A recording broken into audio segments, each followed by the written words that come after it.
Marcus Wellington had once been the golden boy of politics, a man whose very name could open doors that remained closed to others.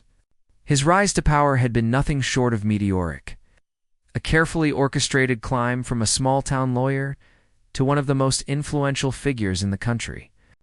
At 45, he possessed everything that most people only dreamed of: wealth that seemed endless, power that reached into every corner of government, and a reputation that commanded respect from both allies and enemies.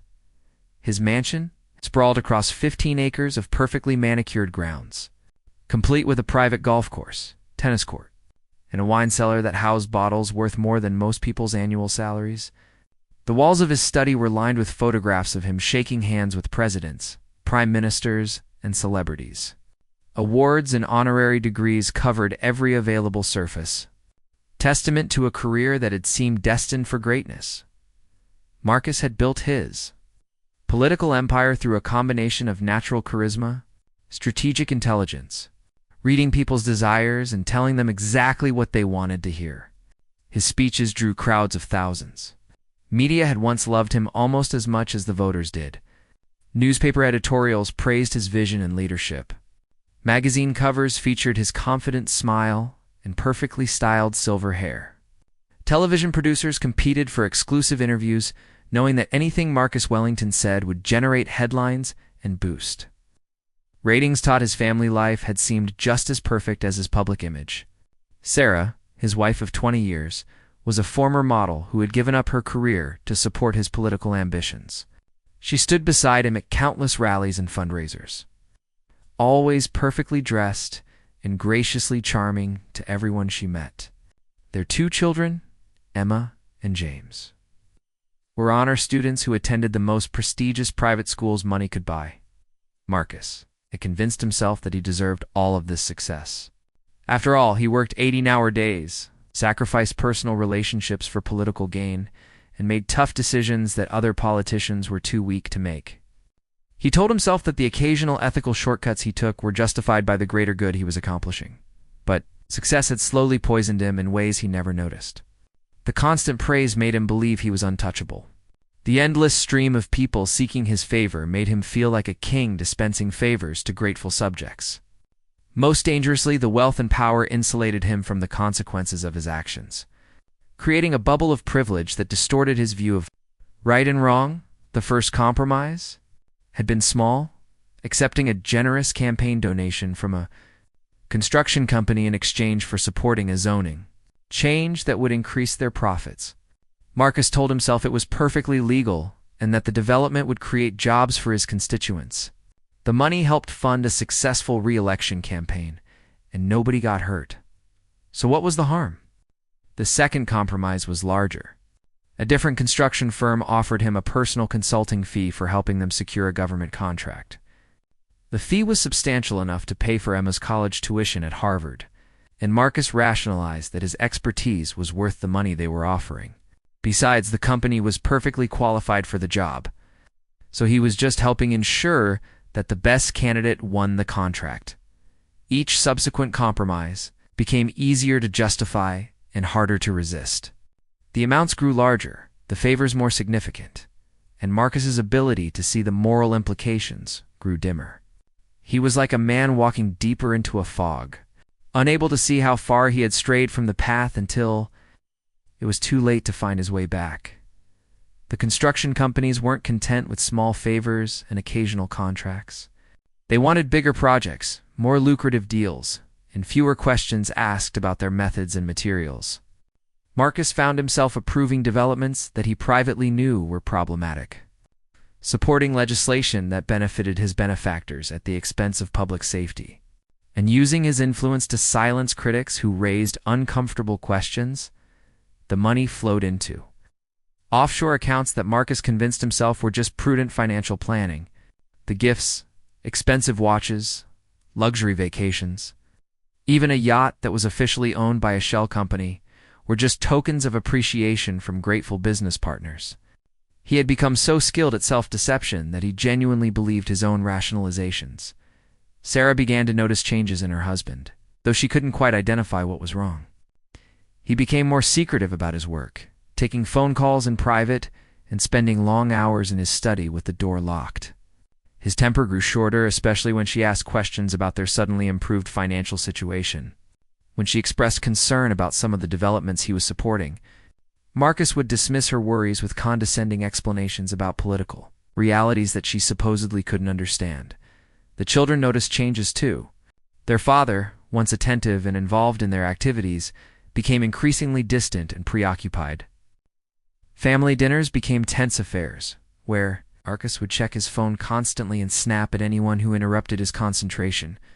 The warm, loving man who had once read them bedtime stories and attended every school play was slowly disappearing, replaced by someone who seemed to view his own family as just another obligation to manage. Marcus's political allies began to express private concerns about his recent decisions and the company he was keeping. Longtime supporters questioned his support for developments that seemed to benefit only a small group of wealthy investors. Journalists who had once been friendly started asking pointed questions about his financial arrangements and political relationships. But Marcus had become too addicted to the money and too confident in his own invincibility to listen to these warning signs. He dismissed criticism as jealousy and treated concerns as betrayal. In his mind, he was still the same principled leader he had always been, just operating in a more complex and challenging political environment that required sophisticated strategies that others couldn't understand. The investigation began quietly, with a young reporter following a tip about irregularities in a city development project. What started as a routine story about municipal corruption gradually revealed connections to higher levels of government. Financial records that should have been private somehow found their way to investigative journalists.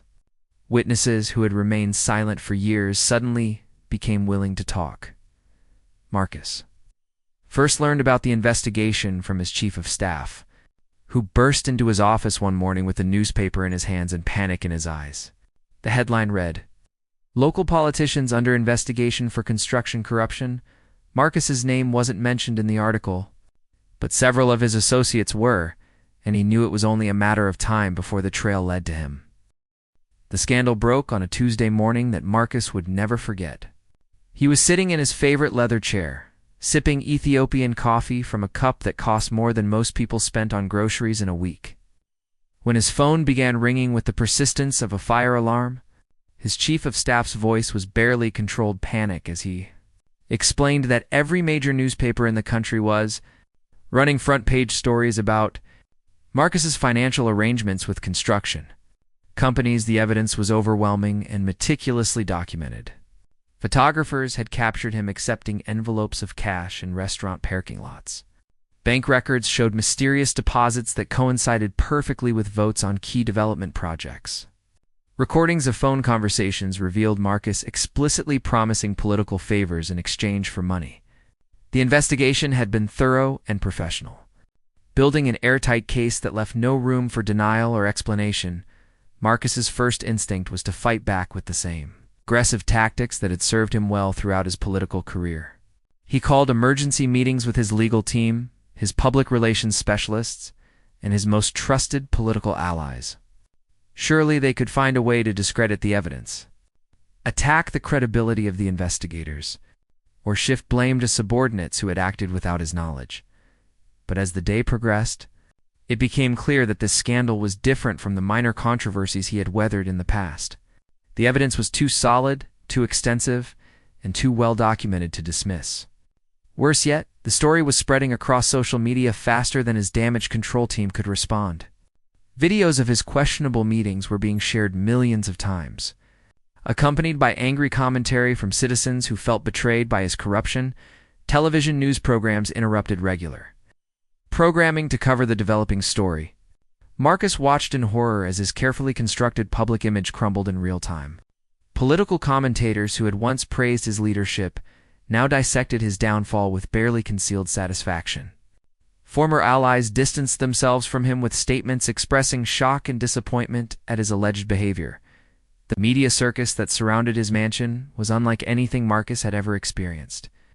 News vans lined his street like an invading army, their satellite dishes pointed skyward and their cameras trained on his front door.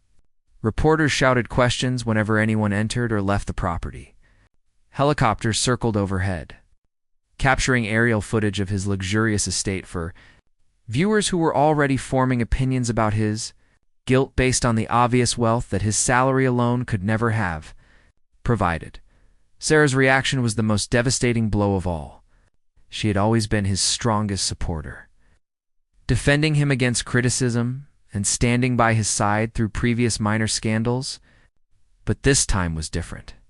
The evidence of his corruption was so clear, and the betrayal of everything they had claimed to believe in was so complete that she couldn't bring herself to offer even token support.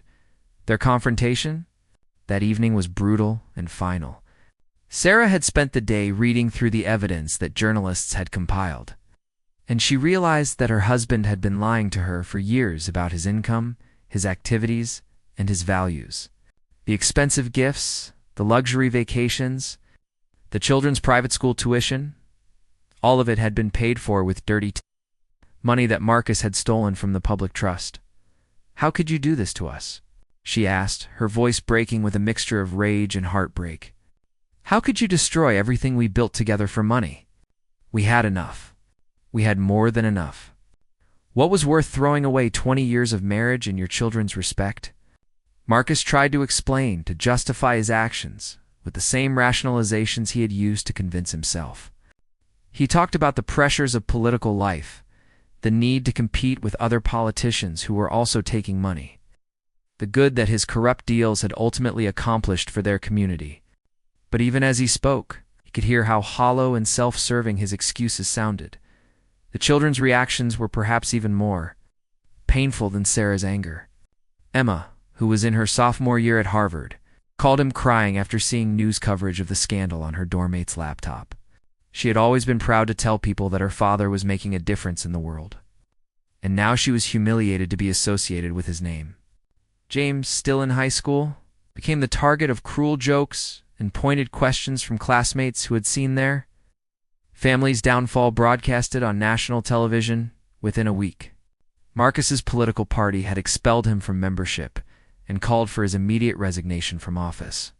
Colleagues who had once sought his endorsement and advice now avoided him, like he carried a contagious disease. Longtime friends stopped returning his phone calls.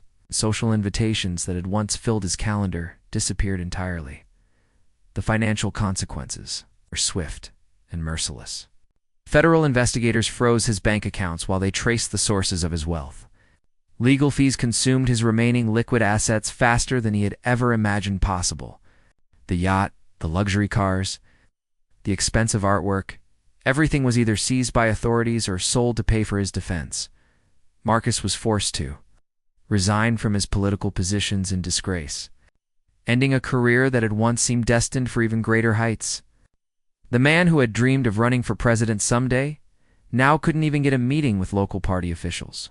His political legacy, which he had spent decades carefully crafting, was reduced to a cautionary tale about the corrupting influence of power and greed.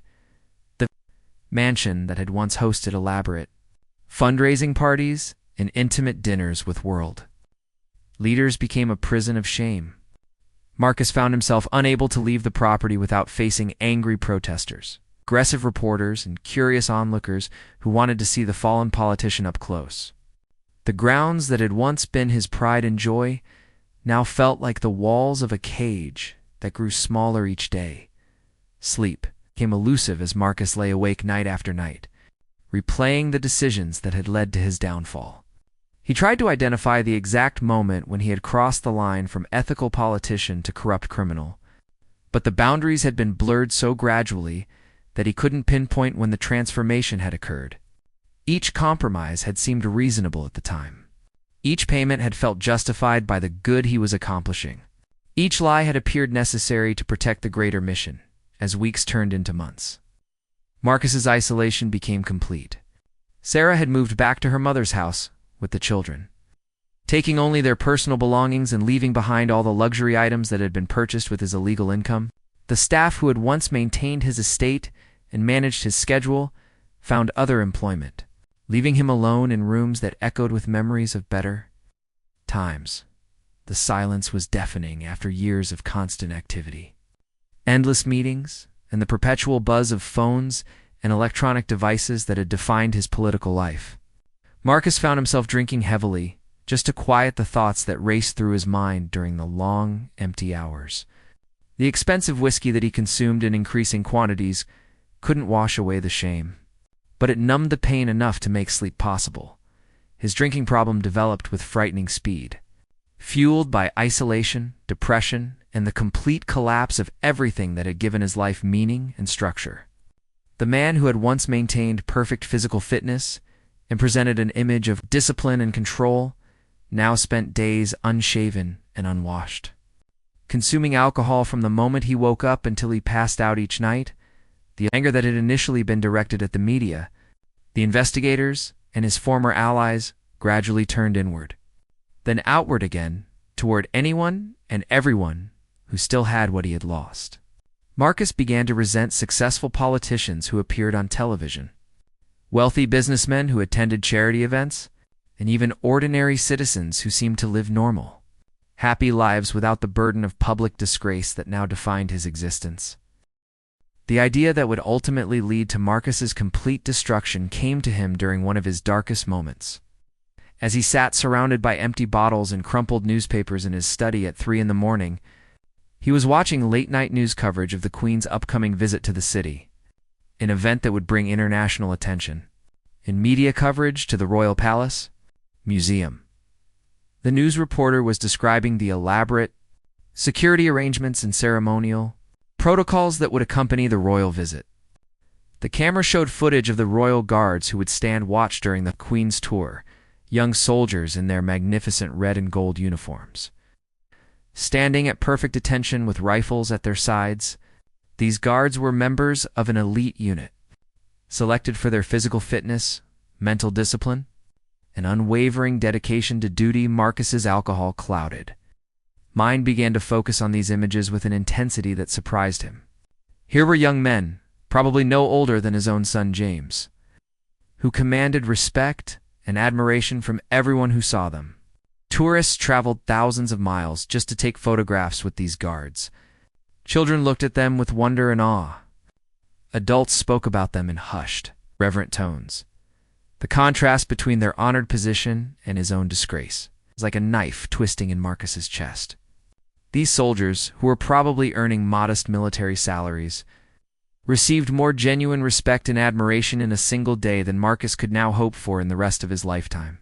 They stood for something noble and honorable. While he had become a symbol of everything that was wrong with modern politics, as he continued drinking and watching the coverage, Marcus's resentment began to transform into something more dangerous, a twisted plan that he convinced himself would restore his relevance and force people to pay attention to him again. If he could create a dramatic confrontation at the museum, something shocking enough to generate massive media coverage, perhaps he could reclaim his place in the public consciousness. The plan that formed in his intoxicated mind was both desperate and delusional. Marcus imagined himself confronting one of the guards in front of crowds of tourists and news cameras. He would give a passionate speech about his political accomplishments, his unfair treatment by the media, and his determination to fight back against the forces that had destroyed his career. The guard's inability to respond would make Marcus appear powerful and commanding, while the dramatic nature of the confrontation would ensure extensive news coverage in his fantasy. This moment would mark the beginning of his political comeback. People would remember why they had once supported him and begin to question whether his downfall had been fair. Media outlets would be forced to cover his story, giving him the platform he needed to present his side of events. Political allies who had abandoned him would realize that he still possessed the charisma and fighting spirit that had made him successful. In the first place, Marcus spent the next several days obsessively planning his confrontation with the royal guard. He researched the museum's layout, studied the guards' daily routines, and even visited the locations several times to observe how they interacted with tourists. He learned that the guards were trained to maintain absolute stillness and silence while on duty, no matter what provocations they faced from visitors. This information only fueled his twisted determination. In Marcus's warped thinking, the guards' professional discipline was actually a weakness that he could exploit. Their inability to respond to verbal attacks or physical provocations would make them perfect foils for the dramatic scene he was planning. He convinced himself that he would appear strong and dominant while they would seem weak and passive. The former politician spent hours practicing his confrontation speech in front of the mirror, perfecting the words and gestures that he believed would captivate audiences and restore his reputation. He rehearsed different scenarios, preparing responses to imagined questions from reporters who would surely cover the story. Marcus even selected his outfit carefully, the same expensive suit he had worn during his most successful political campaigns, perfectly tailored and commanding respect from everyone who saw it. On the morning of his planned confrontation, Marcus followed an elaborate preparation ritual that he had developed during his political career. He showered and shaved with meticulous care, styled his silver hair to perfection, and dressed in his finest clothes. Looking in the bathroom mirror, he practiced the confident expressions and authoritative gestures that had once made him such an effective public speaker. But the man staring back at him in the reflection was far from the powerful politician he had once been. His eyes were bloodshot from too much alcohol and too little sleep. His hands shook slightly from withdrawal symptoms and nervous energy. Despite his expensive grooming and clothing, there was something desperate and unhinged in his appearance that no amount of preparation could completely disguise. Marcus drove toward the museum with his heart pounding and his mind racing through the possibilities of what might happen. Part of him recognized that his plan was dangerous and potentially criminal, but his desperation for relevance and attention overwhelmed any rational consideration of consequences. He had convinced himself that any outcome would be better than the continued obscurity and irrelevance that had defined his life. Since the scandal broke, the streets around the museum were crowded with tourists and locals who had come to see the royal guards and tour the historic building. Marcus parked several blocks away and walked through the crowds, studying the faces of people who seemed genuinely happy and engaged with their lives. Their contentment and normalcy made his own misery feel even more acute, reinforcing his belief that he needed to do something dramatic to reclaim his place in the world. As he approached the museum grounds, Marcus could see the object of his planned confrontation, a young royal guard standing at perfect attention near the main entrance. The soldier was probably in his early 20s, the clean-shaven face and bright blue eyes that stared straight ahead without wavering. His red and gold uniform was immaculate, every button and badge polished to perfection. His rifle was positioned precisely at his side, and despite the warmth of the afternoon sun, he showed no signs of fatigue or discomfort. Tourists were already gathering around the guard, taking photographs and making admiring comments about his impressive appearance and obvious discipline. Children pointed at him with excitement while their parents explained the important role he played in protecting the royal family and maintaining British traditions. Some visitors tried unsuccessfully to make him smile or react, but he maintained his professional composure with remarkable consistency. Marcus felt a surge of irrational anger as he watched this scene unfold. Here was a young man who commanded instant respect and admiration from complete strangers, while Marcus himself had become a pariah who couldn't appear in public without facing hostility and ridicule. The unfairness of the situation, as he perceived it, fed his determination to follow through with his plan regardless of the potential consequences.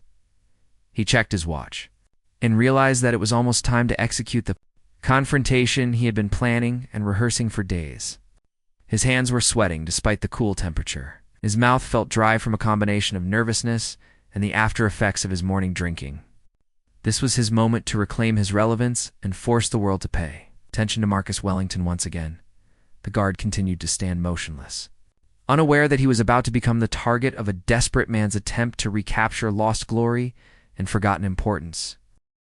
Marcus pushed through the growing crowd of tourists with the determination of a man on a mission, his expensive leather shoes clicking against the ancient stone pavement that surrounded the Royal Palace Museum. The sound seemed unnaturally loud to his ears, though it was probably lost in the general chatter and footsteps of the dozens of visitors who had come to see the ceremonial guards and tours the historic building. The Royal Guard he had selected as his target stood like a Living statue in front of the museum's ornate main entrance. Private Thomas Mitchell, though Marcus didn't know his name, was a 22-year-old soldier who had earned his position through months of rigorous training and had served with distinction for over a year. His uniform was a masterpiece of military precision, bright scarlet wool with elaborate gold braiding, pristine white gloves that had been pressed to perfection, and a tall black bearskin hat adorned with gleaming silver insignia. Thomas's rifle, a ceremonial Lenfield that had been maintained to museum-quality standards, was positioned exactly at his right side. His white-gloved hands held it with the precise grip that had been drilled into him through countless hours of practice. Despite the afternoon heat and the constant attention from curious tourists, not a single drop of sweat was visible on his face, and his breathing remained steady and controlled. The young soldier's eyes were fixed on a point in the distance. Following the strict protocol that governed his behavior while on ceremonial duty, he had been trained to ignore all distractions, children trying to make him laugh, tourists asking him questions, even minor physical discomforts like insects landing on his face. His duty was to represent the honor and tradition of the Royal Guards, and nothing would be allowed to compromise that sacred responsibility. Marcus positioned himself about 10 feet away from the guard, close enough to be clearly heard, but far enough to avoid immediate intervention. From the security personnel who monitored the area, his heart was pounding so hard that he could hear his pulse in his ears, and his hands were trembling slightly from a combination of nervousness and the alcohol withdrawal that had become a constant companion since his drinking had intensified. Several dozen tourists were scattered around the courtyard, most of them taking photographs or reading informational plaques about the building's history. A tour group of elderly Americans was listening to their guide's explanation of the guards, selection process, and training regimen. Children were pointing excitedly at Thomas's elaborate uniform, asking their parents why he wasn't moving or talking. Marcus cleared his throat loudly, a sound that cut through the general murmur of conversation and caused several nearby tourists to look in his direction. When the guard showed no reaction, his training wouldn't permit him to acknowledge such a minor disturbance. Marcus felt his carefully rehearsed plan beginning to unravel. He had expected some kind of response that would give him an opening for the dramatic confrontation he had been practicing. "Excuse me?" Marcus called out, his voice carrying an edge of authority that had once commanded attention in legislative chambers and corporate boardrooms. Several tourists turned to look at him, probably wondering if he was part of some official ceremony or if something important was about to happen. But Thomas Mitchell remained perfectly still, his eyes focused on the horizon and his expression completely neutral. The lack of reaction was not what Marcus had anticipated.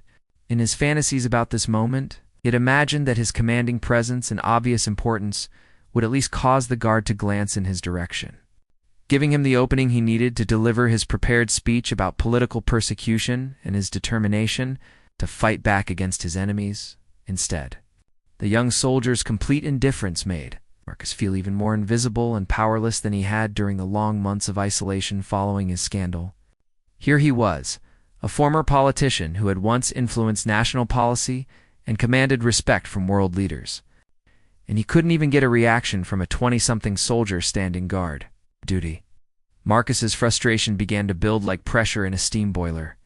He had spent days planning this confrontation, weeks fantasizing about the media attention it would generate, and months descending into the desperate mindset that made such a plan seem reasonable. The guard's professional composure, which should have earned admiration, instead felt like a personal insult to his already damaged ego. "I'm talking to you," Marcus shouted, his voice now loud enough to attract attention from across the courtyard. The tour group of elderly Americans paused their discussion of British military traditions to stare at the well-dressed man who seemed to be having some kind of breakdown near the ceremonial guard. Parents instinctively moved their children a step or two further away, sensing that the situation might be developing in an unpredictable direction. Thomas Mitchell had encountered difficult visitors before during his months of guard duty. Drunk tourists who tried to provoke reactions, protesters who shouted political slogans, even mentally disturbed individuals who seemed to view the guards as symbols of authority that needed to be challenged. His training had prepared him for exactly this type of situation, and his response was to maintain his position with even greater focus and determination. The young soldier's breathing remained steady and controlled, as Marcus's voice grew louder and more aggressive. His grip on his rifle never wavered, and his eyes continued to stare straight ahead without the slightest acknowledgement of the disturbance taking place just a few feet away. This was what he had been trained for, to represent the dignity and professionalism of the royal guards, regardless of what provocations he might face. Marcus interpreted the guards' continued composure as arrogance and disrespect. In his alcohol-damaged thinking, he began to see Thomas not as a professional soldier doing his duty, but as a symbol of everyone who had abandoned him, ignored him, or refused to give him the attention and respect he believed he deserved. "Do you know who I am?" Marcus demanded, his voice cracking with emotion and barely controlled rage. "I'm Marcus Wellington. I used to run this country while you were probably still playing with toy soldiers." Several tourists were now openly staring at the scene, some of them pulling out their smartphones to record what was clearly becoming a public spectacle. The mention of his name caused a ripple of recognition through the small crowd. Some of the older tourists clearly remembered the corruption scandal that had destroyed his career, and whispered conversations began as people shared what they knew about the disgraced politician, who was now apparently having some kind of breakdown in front of a ceremonial guard. But Thomas Mitchell remained unmoved by the revelation of Marcus's identity, even if he had recognized the name, which he did.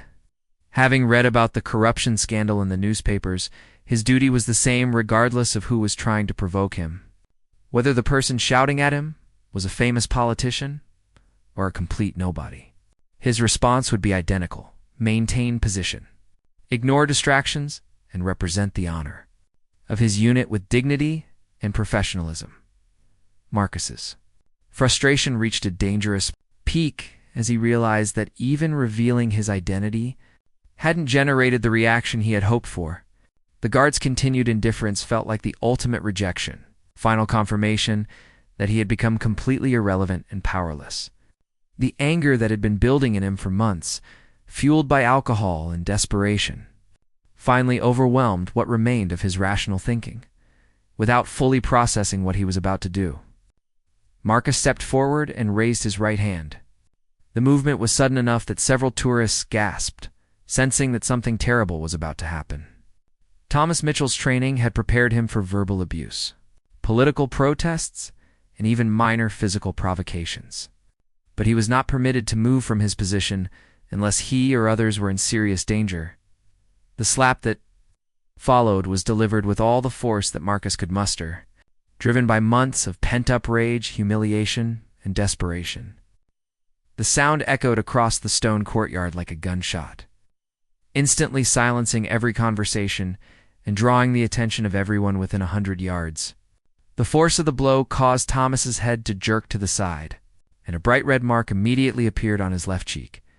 For a moment that seemed to last forever. The entire courtyard was frozen in shocked silence. Marcus stood with his hands still raised, his face flushed with a mixture of anger and the strange satisfaction that came from finally taking action. After months of powerless frustration, Thomas Mitchell's head slowly returned to its original position, his eyes once again focusing on the distant horizon. Though his jaw had tightened almost imperceptibly, the only sign that he had registered the assault. The moment Marcus's hand struck Thomas Mitchell's face, the entire dynamic of the situation changed in ways that the desperate former politician had never anticipated. The sharp crack of the slap seemed to hang in the air like an accusation, followed by a silence so complete that even the distant traffic noise seemed to have stopped in shock at what had just occurred.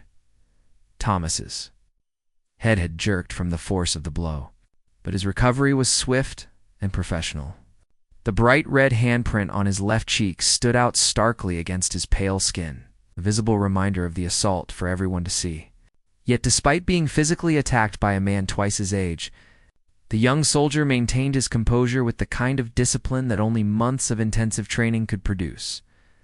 The guard's eyes never left their fixed point on the horizon. His grip on his ceremonial rifle remained steady and precise. His breathing continued at the same controlled pace it had maintained throughout his duty shift. The only indication that anything had happened was the slight tightening of his jaw muscles and the angry red mark that would remain visible for hours to come.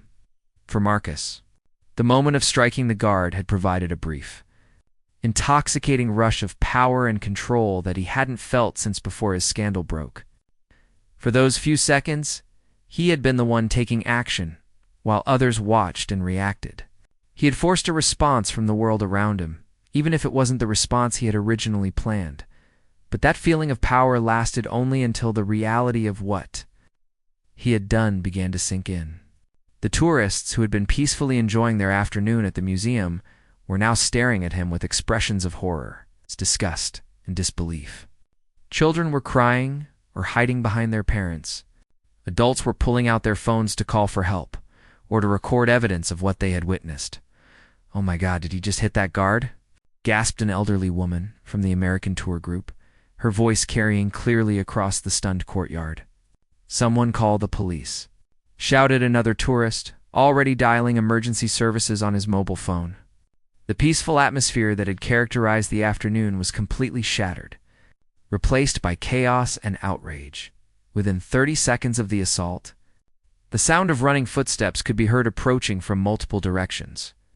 Palace security guards, who had been monitoring the area through cameras and radio communications, were already responding to the incident. Metropolitan police officers who patrolled the museum grounds were converging on the scene. Additional royal guards who were not bound by the ceremonial restrictions that kept Thomas at his post were moving to secure the area and protect their fellow soldier. "Step away from the guard immediately and put your hands where we can see them," commanded Security Chief Inspector Williams. A 20-year veteran who had seen his share of disturbed individuals, but rarely anything as brazen, was a direct assault on a ceremonial guard. His hand rested on his radio as he coordinated with other officers who were surrounding Marcus from different angles. Marcus suddenly found himself at the center of a rapidly tightening circle of law enforcement officials. 3 police officers had positioned themselves to block any possible escape routes, while security personnel were clearing tourists from the immediate area and calling for backup. The efficient, coordinated response was a stark reminder that he had just committed a serious crime in one of the most heavily monitored and protected locations in the country. The reality of his situation hit Marcus like a physical blow. This wasn't going to result in the kind of sympathetic media coverage he had fantasized about during his desperate planning sessions. He wasn't going to be portrayed as a victim of political persecution fighting back against an unfair system. Instead, he was about to become the subject of a very different kind of news story, one that would complete his transformation. From respected politician to dangerous criminal. "I didn't mean for this to happen," Marcus stammered, his earlier bravado evaporating as quickly as it had appeared. His hands were shaking visibly now, and the smell of alcohol on his breath was noticeable to everyone within several feet. The confident, commanding presence he had tried to project just moments before had collapsed, leaving behind only a frightened, confused man who was beginning to understand the magnitude of his mistake. "Marcus Wellington, you are under arrest for assault on a public official disturbing the peace and creating a public disturbance," announced Sergeant Davies of the Metropolitan Police, his voice loud enough for all the remaining tourists to hear. The use of Marcus's full name sent a chill through the crowd as people realized they had just witnessed the complete downfall of a once powerful politician. The cold metal handcuffs felt unnaturally heavy as they closed around Marcus's wrists. The clicking sound they made seemed unnaturally loud, like the final notes of a funeral dirge for whatever remained of his reputation and dignity. As the officers began to read him his rights, Marcus caught one last glimpse of Thomas Mitchell, who remained at his post despite everything that had happened. The young guard stood as straight and motionless as he had throughout the entire ordeal. The red mark on his cheek was already beginning to fade, but his composure had never wavered for even a moment. While Marcus was being arrested and led away in handcuffs, Thomas continued to perform his duty with the same professionalism and dedication he had shown before the assault. Occurred the crowd of tourists, who had witnessed the incident, was buzzing with excited conversation as they shared their accounts of what they had seen. Many of them were already uploading videos and photos to social media platforms, where the footage would be viewed millions of times within hours. The dramatic confrontation between a disgraced politician and a disciplined young soldier was exactly the kind of content that spread like wildfire across the internet. "Can you believe? That guy used to be in charge of making laws," commented one tourist to her companion as they watched Marcus being placed in the back of a police car. "That poor guard handled it so professionally. He didn't even flinch when that lunatic hit him." Similar conversations were taking place throughout the crowd as people processed what they had witnessed and shared their opinions about the dramatic scene. News crews, alerted by the social media posts and police radio chatter, were already racing toward the museum. Within an hour, satellite trucks would line the streets surrounding the Royal Palace Museum, and reporters would be broadcasting live coverage of the incident to audiences around the world. The story had everything that modern media craved: a fallen politician, dramatic violence, and compelling video footage that told the entire story in vivid details. As the police car pulled away from the museum with Marcus in the back seat, he could see Thomas Mitchell through the rear window, still standing at perfect attention at his post. The young soldier had endured a physical assault and maintained his dignity throughout the entire ordeal. He would later be commended by his superiors for his professionalism under extremely difficult circumstances, and his restraint would be held up as an example of military discipline at its finest. The irony of the situation was not lost on the tourists who remained at the scene. Marcus Wellington, who had once wielded enormous political power and commanded respect from world leaders, had just been arrested for assaulting a young soldier who earned a fraction of his former salary but possessed infinitely more honor and integrity. The contrast between the two men, one desperate and broken, the other composed and professional, would become a central theme in the media coverage that followed. Local news stations interrupted their regular programming within 2 hours of the incident. Breaking news: disgraced politician arrested for assaulting royal guard, flashed across television screens throughout the region. The footage, captured by multiple tourists from different angles, was played repeatedly as news anchors struggled to find adequate words to describe the shocking scene. The international media picked up the story even faster than Marcus had hoped, but not in the way he had imagined during his desperate planning. Foreign news outlets presented the incident as an example of how political corruption could lead to complete moral collapse. Marcus's face appeared on screens in dozens of countries, but he was portrayed not as a victim of persecution, but as a dangerous individual who had completely lost touch with reality. Social media platforms exploded with commentary about the incident. The hashtag Royal Guard Assault began trending worldwide within hours, accompanied by countless posts praising Thomas Mitchell's professionalism while condemning Marcus's desperate attention-seeking behavior. Memes mocking Marcus's downfall spread rapidly, turning his moment of rage into an object of international ridicule and contempt. The video footage was particularly damaging because it captured not just the physical assault, but also Marcus's entire approach to the confrontation. Viewers could see his obvious intoxication, his aggressive body language, and his increasingly desperate attempts to provoke a reaction from the stoic young soldier. The contrast between his erratic behavior and Thomas's steady composure made Marcus appear even more unhinged and pathetic. Political commentators who had once treated Marcus as a serious figure now discussed his case as a cautionary tale about the dangers of unchecked ambition and moral compromise. Television panels featured psychologists and political scientists analyzing his behavior, explaining how shame and desperation could drive someone to make increasingly rational decisions in pursuit of relevance and attention. The story dominated news cycles for days, with new details emerging about Marcus's financial crimes, his family's abandonment of him, and his descent into alcoholism and isolation. Reporters interviewed former colleagues who described his transformation from respected leader to desperate criminal, painting a picture of a man who had systematically destroyed everything that had once made his life meaningful. Thomas Mitchell, meanwhile, became an overnight hero. Military officials praised his restraint and professionalism, holding him up as an example of proper conduct under extreme provocation.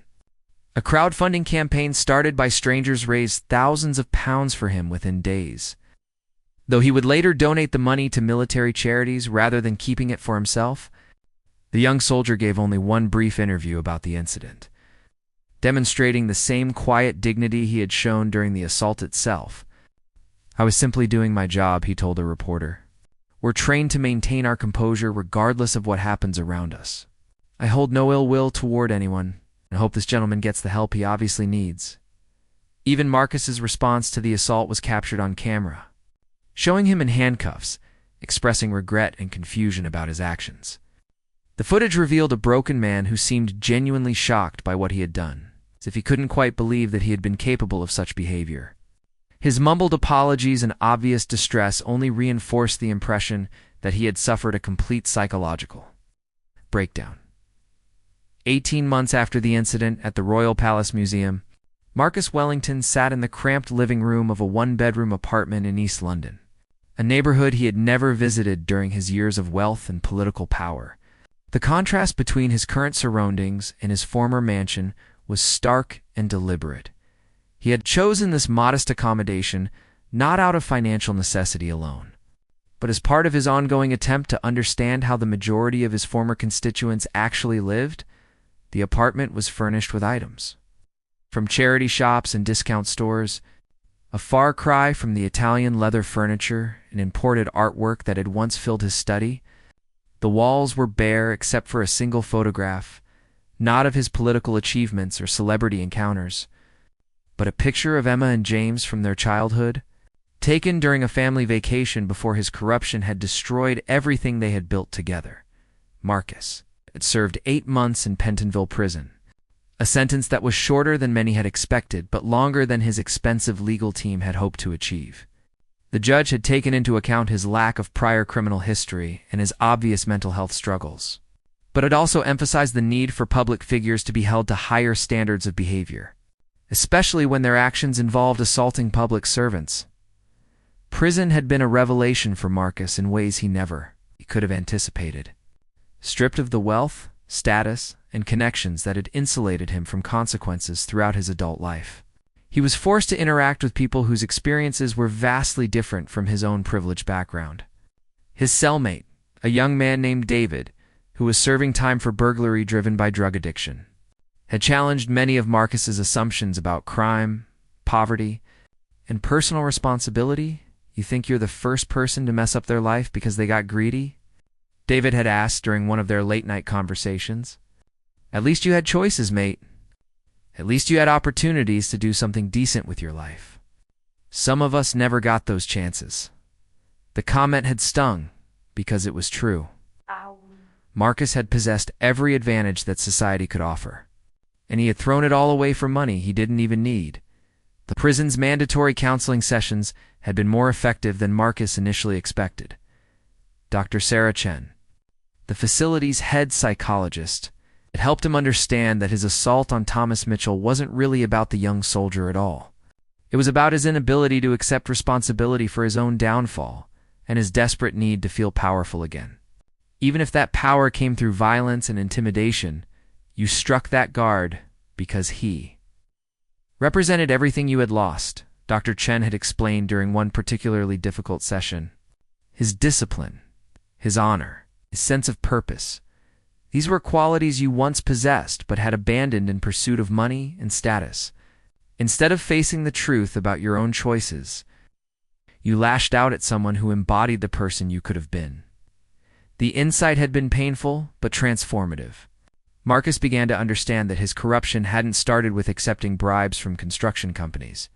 It had begun years earlier when he had started believing that his position made him special, that normal rules didn't apply to him, and that his success justified whatever means he used to achieve it. Upon his release from prison, Marcus had faced the challenge of rebuilding his life from nothing. His law license had been permanently revoked. His political connections were worthless, and his reputation made him unemployable in any field that required public trust. The few job interviews he managed to secure ended quickly once employers realized who he was and what he had done. Eventually, Marcus found work with Henderson and Associates, a small accounting firm that specialized in helping low-income families prepare their tax returns. The owner, Michael Henderson, was a former addict who believed in second chances and wasn't deterred by Marcus's criminal history. The pay was minimal, less than Marcus had once spent on a single bottle of wine, but it provided enough income to cover his basic needs and gave him a sense of purpose he hadn't felt since his arrest. His colleagues at the accounting firm knew exactly who he was, but they treated him with the kind of cautious professionalism that Marcus had learned to accept as the best he could hope for. Some of them had their own histories of mistakes and poor decisions, which made them less judgmental than he had expected. Others simply appreciated that he worked hard, arrived on time, and didn't try to assert authority he no longer possessed. The work itself was surprisingly meaningful. Marcus found himself helping elderly pensioners navigate complex benefit applications, assisting single mothers in claiming tax credits they desperately needed, and explaining financial options to immigrants who were struggling to understand the British system. These interactions gave him a perspective on government services that he had never possessed during his years of making policy from the comfortable distance of political office. One of his regular clients was Mrs. Patricia Walsh, an 83-year-old widow who lived on a state pension and struggled to pay her heating bills during the winter months. Marcus had helped her claim additional benefits that she didn't know she was entitled to, and their monthly meetings had evolved into something approaching friendship. And not what I expected when they told me a former politician would be doing my taxes, Mrs. Walsh had commented during their most recent appointment. Most of you people never seem to understand what it's like for ordinary folks, but you listen, and you actually seem to care about helping. The compliment had meant more to Marcus than any political endorsement he had ever received. His relationship with his family remained complicated and painful. Sarah had divorced him while he was in prison, a process that was both legally and emotionally necessary for her to move forward with her life. She'd remarried 6 months ago to a teacher named Robert, a quiet man who treated Emma and James with the stability and consistency that Marcus had never provided during his political career. Emma, now in her final year at Harvard, had agreed to meet with Marcus for coffee on 3 occasions since his release from prison. The conversations were awkward and limited, but they represented more contact than he had dared to hope for during his darkest moments. She was studying public policy with the intention of working for nonprofit organizations, a career choice that seemed to represent a deliberate rejection of the political world that had destroyed her family. I want to help people without getting caught up in all the corruption and power games that ruined you, she had explained during their most recent meeting. The comment had been brutally honest, but not intentionally cruel. Emma was simply stating facts about the choices that had led to their family's destruction.